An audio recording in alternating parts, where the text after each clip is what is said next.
hablando solamente de la difusión pasiva. Las sustancias tóxicas van circulando por el cadáver. ¿Cómo? Pero si el cadáver ya no tiene circulación sanguínea. Sí, eso es cierto, porque ya no hay corazón que bombee. Pero aquí hay los gases que producen las enzimas de las bacterias del aparato digestivo del cadáver.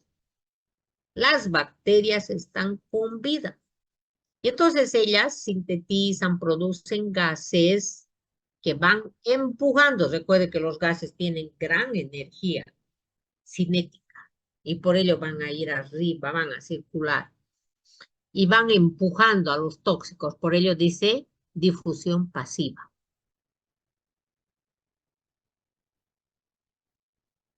Tras la en esta van a poder atravesar las membranas de las células porque ya no hay un gradiente de oposición. Recuerden que nuestras membranas son muy selectivas, son semipermeables porque tienen gradientes. Entonces, por favor, aquí hay que recordar los factores que provocan cambios en la concentración de los tóxicos. Y ese fenómeno se conoce redistribución y es por difusión pasiva, pasiva. Entonces, lo que esta autora nos dice aquí, nos está explicando que en este trabajo se revisará publicaciones. Qué cosa más interesante de todo este tema. Entonces, aquí me olvidé en esos factores, las propiedades de los tóxicos, tiempo post-morte, naturaleza, región, eh, posición del cadáver y propiedades de los tóxicos. El tóxico A en la etapa post-morte se localiza más en el riñón que en el pulmón y el tóxico B al revés, por estas propiedades. Ahora, para esta autora, la muestra preferida es la sangre femoral, para que no hayan tantas diferencias. Se puede tomar sangre del ventrículo izquierdo, que es donde se va a acumular en el cadáver. Y esta sangre femoral, de la arteria femoral, porque es un vaso de bastante calibre y entonces ha almacenado durante la agonía del cadáver, se queda ahí por gravedad, va a tener mayor volumen de sangre. Entonces, ella está insistiendo que lo que más le interesa trabajar es sangre y el intervalo a las 24, 48, 72 horas. Ella nos va a mostrar cómo varía. Para esto, está establecido esto de usar una comparación. ¿Cuánto de tóxico encontraste en la sangre del corazón? Ventrículo izquierdo dividido entre la concentración del tóxico en la sangre periférica. Otra vez, toda la interpretación de los resultados hay que hacerlos con cautela, cautela. Y se debe de tener mucha información, no aventurarse. Como por ejemplo, aunque no debía hablar de eso porque voy a perder tiempo ya, en otro momento. Bien, introducción para este trabajo tan hermoso. Como para cualquier especialidad, entonces se cuenta con diferentes instancias, ¿no? Aquí la autora nos está hablando de este consejo de toxicología forense, ¿no? Que están formados por profesionales de diferentes especialidades. También una academia, ciencias forenses, no hay que olvidarse que son ciencias forenses, todas aquellas que están ligadas con la ley. El farmacéutico forense, el hematólogo forense, psicólogo forense, todas las ciencias están aquí. Todas estas instancias que tienen como especialidad la toxicología, desde 2010 se pusieron de acuerdo para manejar de una forma común los términos de toxicología forense. ¿Y para qué? Sobre todo para drogas. ¿Qué son drogas? Medicamentos, alcaloides, edulcorantes, pero sobre todo las drogas prohibidas. Droga es todo lo que existe, todo lo que te puede modificar la bioquímica de tus células. Pero claro, lo que más nos interesa en este caso de la ley son aquellas que van a provocar casos donde tiene que trabajar la medicina legal. ¿Qué es medicina legal? Especialidad de la medicina relacionada con la ley, que proporciona a la ley sus conocimientos para que se administre justicia. Entonces, la toxicología forense, todo este equipo va a estar preparado cuando la justicia, el juicio, no esté de acuerdo con los resultados de los análisis toxicológicos. Entonces ahí tiene que entrar el Consejo de Toxicología Forense. 4 especialidades. Toxicología post-mortem para saber la causa. Se encontró cocaína. ¿Realmente la cocaína fue la causa de la muerte o es que la suegra le hizo renegar? Y casualidad que se encontró cocaína o cianuro. ¿Entienden? Eso es sí, súper interesante. Hay casos donde una persona entra a una habitación y ve a su suegra con un revólver y la suegra le dispara, pero la bala antes de que llegue a su frente, antes de que llegue a su frente, a la persona le da paro cardíaco fulminante y entra la bala cuando ya es cadáver. Ojalá me deje entender. Y entonces ahí entra la toxicología post-mortem y dice, momentito, aunque la suegra le haya disparado, no murió por la hemorragia, no murió por el traumatismo. Antes tuvo un paro cardíaco. Interesante. De eso se encarga es para que se determine. Por ello es prohibido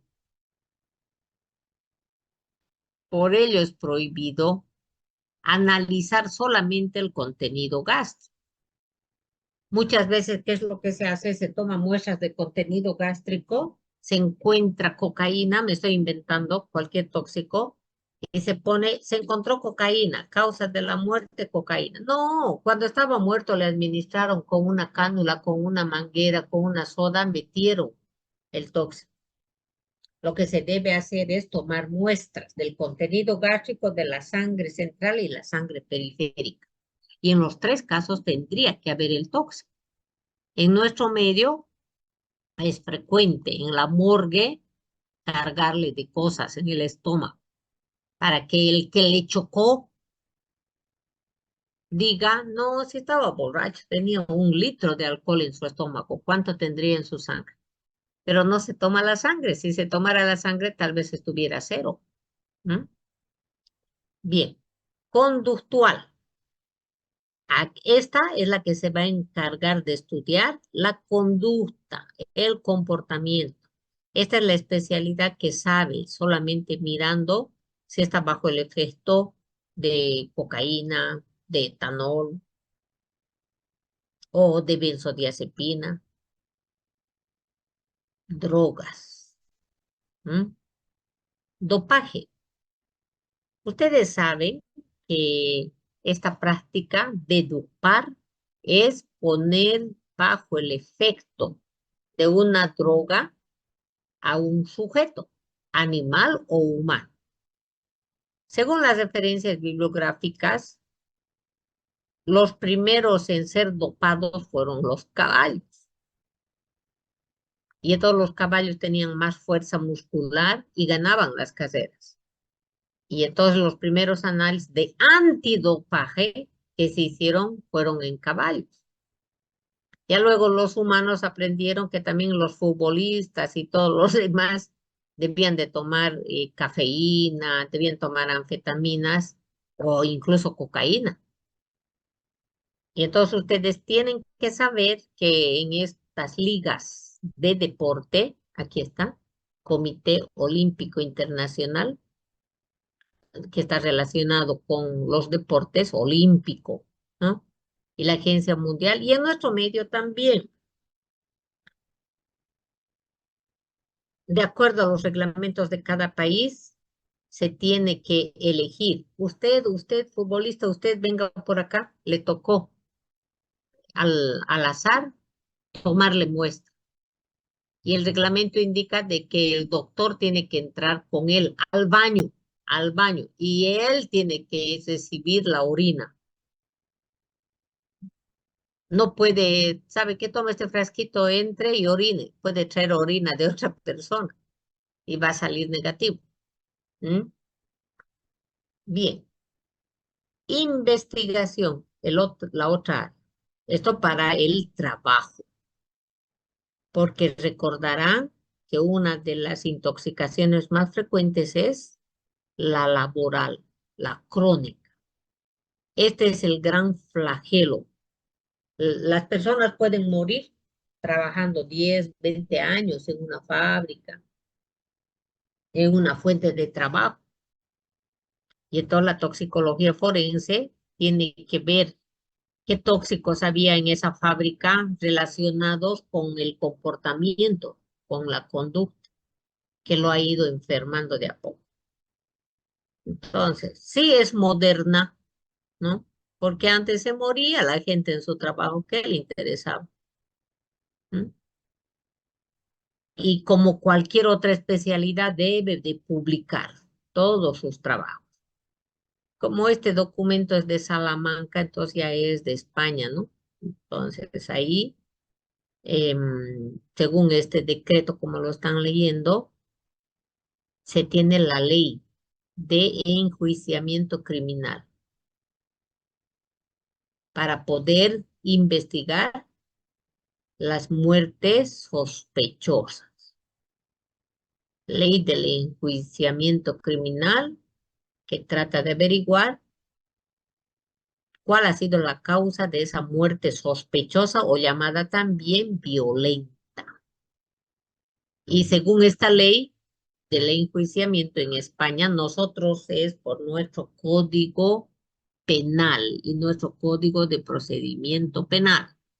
No tenemos una ley así expresa.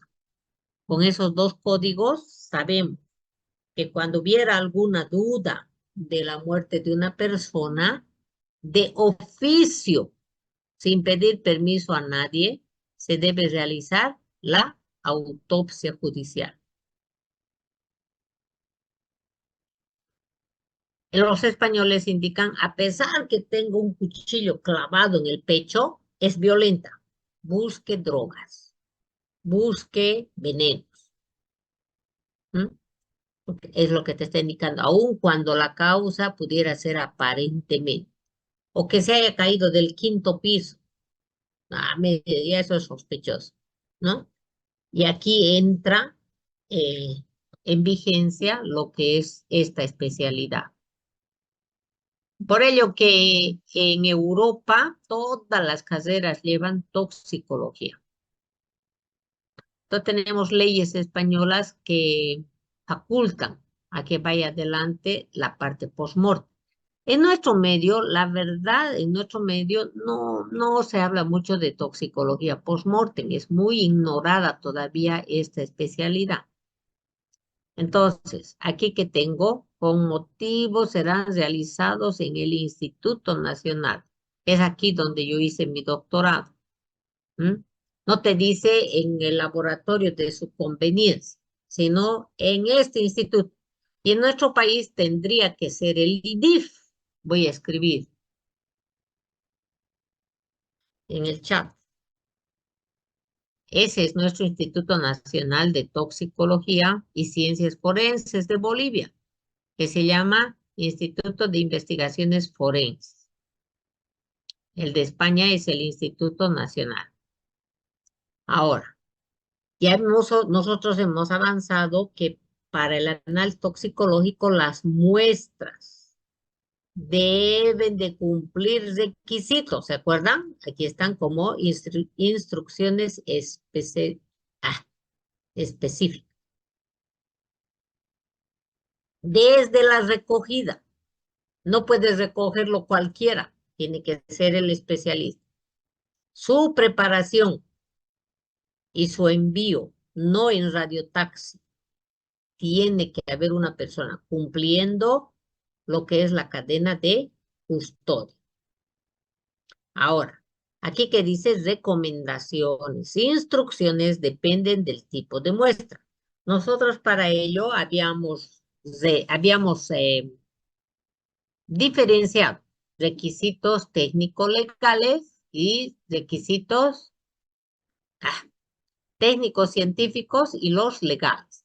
Y en los técnicos científicos habíamos diferenciado en generales y en específicos. Por ello aquí que te está indicando específico. ¿Cómo se va a mandar una muestra de sangre? ¿Cómo se va a mandar un hígado? Es eso lo que te está indicando con las instrucciones específicas. ¿Mm? Claro, porque es diferente una muestra de sangre, de orina, de vómito, que tiene que estar refrigerada, o una muerte relacionada con la iatrogenia, es decir, un efecto que se haya provocado sin querer al administrar un medicamento o al hacer un procedimiento médico. ¿Se acuerdan que hemos avanzado? Sangre venosa periférica, sangre del ventrículo izquierdo, humor vítreo, ¿se acuerdan? Orina, bilis, eso hemos avanzado en autopsia. Cabellos hemos avanzado, sí. Y todas las muestras no biológicas, por ejemplo, medicamentos, cabellos, un cuchillo, hemos aprendido cómo se va a mandar. Ah, ya está bien. Ahora bien, se tienen buenas máquinas, se tienen buenas técnicas. Antes, solo con reactivos. Entonces los resultados son más precisos, pero otra vez, la interpretación no se ha usado.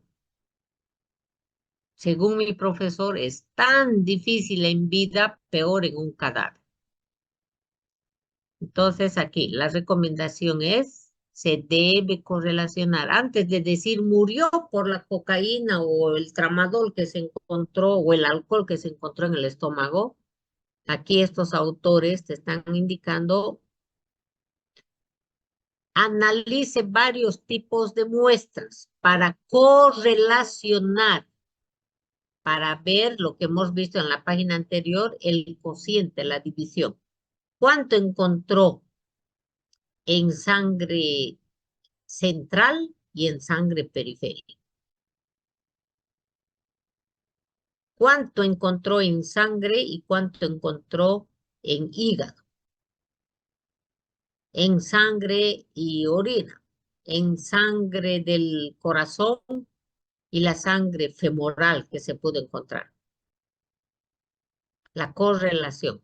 La próxima clase les voy a mostrar gráficos de mi tesis para que podamos entender. Bien, ahora, ¿hasta qué punto la sustancia que se encuentra tuvo algo que ver con la muerte? ¿O realmente fue la causante? ¿O ha sido otra circunstancia? Qué grave si se encuentran varios tóxicos, no solamente uno. Lo típico es eso, encontrar varias sustancias. Y aquí la pregunta es, ¿pudieron tener un bebé entre esos tóxicos? Como lo que sucede con la coca y el etanol.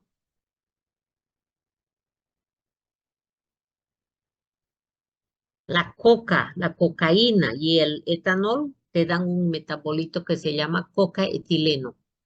Coca-etileno. Y ese es el causante de la muerte. Miren, a veces la sustancia causante de la muerte ya no se encuentra en el cadáver. No sé si se acuerdan cuando hablamos del gramaxone. Cuando hablamos del gramaxone, ay, no puedo escribir. Voy a escribir en el chat. Gramaxone, que es un herbicida.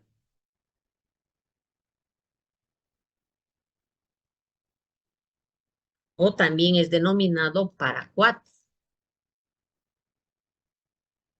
Esta sustancia en 24-48 horas es eliminada por la orina y provoca fibrosis pulmonar y muere la persona por dificultad respiratoria.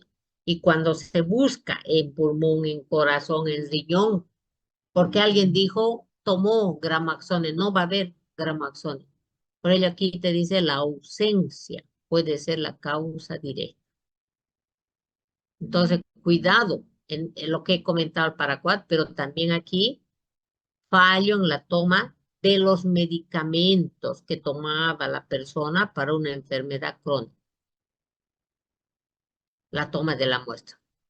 Entonces, por ello, va a ser tan difícil la interpretación de los resultados para poder indicar que el tóxico que se encontró sea el causante o no de la muerte. Entonces, en este proceso de interpretación, se debe de tomar en cuenta toda la información que puedan tener los expertos de la escena del hecho, como los policías, lo que puedan aportar los familiares, lo que se puede encontrar en el examen macroscópico, microscópico, ahí dice personal, tomaba medicamentos por muchos años, era adicto a alguna sustancia, o dónde vivía, ¿no? Vivía en un aserradero, por ello es que tenía tanta acumulación en los pulmones de las sustancias del aserradero, por ejemplo.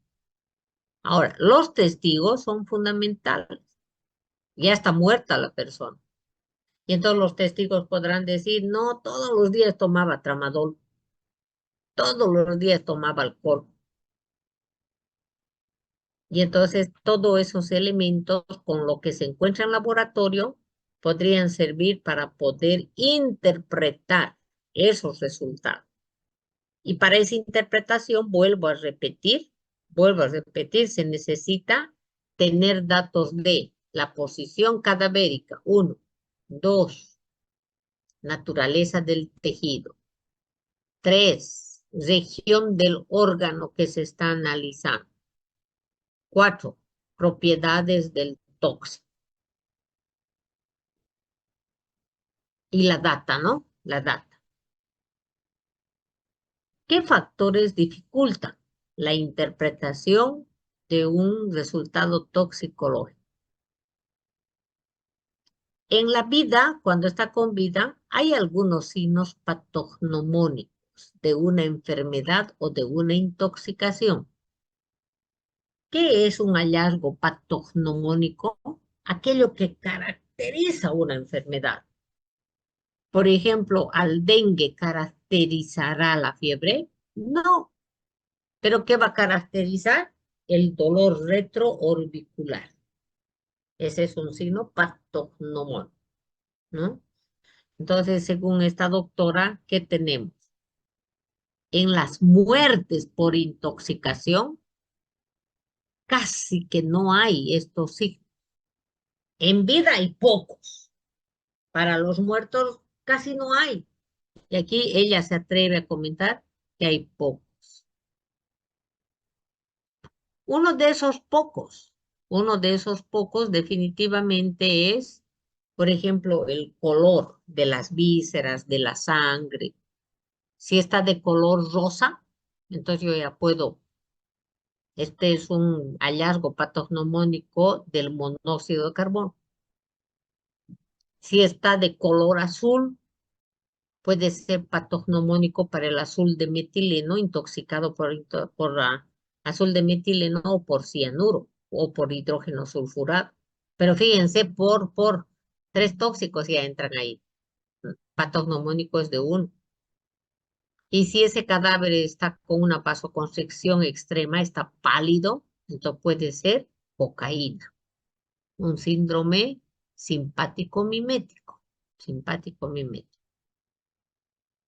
Bien, entonces, según esta autora, se debe de tomar en cuenta todos los factores donde se encontró el cadáver, dónde estuvo viviendo el individuo, por eso dice aquí antemortem, tiempo que transcurrió hasta el fallecimiento, eso es tiempo post-mortem, periodo post-mortem, periodo hasta que se tuvo las muestras, porque aquí ya pudo entrar en autólisis, que es propio de la putrefacción. Y también ha podido haber redistribución por los gases de las bacterias. Por supuesto que tiene que ver características del individuo como cuando estaba con vida. Estamos hablando del cadáver. No es lo mismo un niño de un año, un cadáver de un año que de uno de 40 años.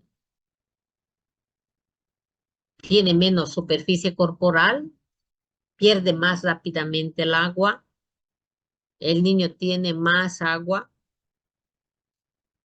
y entonces las condiciones de la redistribución de tóxicos en un niño va a ser diferente a una persona mayor. Un hombre de una mujer, la mujer tiene más grasa, tenemos más grasa que los hombres. Un cadáver femenino va a enfriarse más lentamente que un hombre porque tiene más grasa. Bien, para la obtención de la muestra se tiene en la actualidad técnicas muy avanzadas. Creo que recordarán, antes en la técnica de esta se necesitaba 1 kilo, se necesitaba medio kilo de hígado. En la actualidad se trabaja con 0,1 gramo. Entonces, esto puede ser una gran ventaja, ¿no? Porque los equipos pueden determinar miligramos, nanogramos, pero ello mismo puede crear situaciones de perturbación en el momento de la interpretación. ¿Será realmente que no hay un tóxico o era un